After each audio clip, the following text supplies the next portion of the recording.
कबूतर चौक।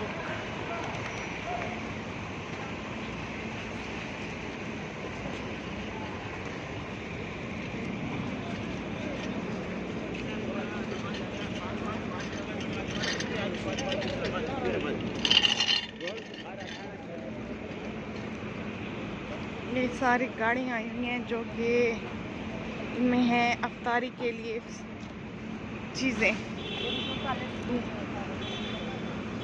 जिसमें दूध हो गया,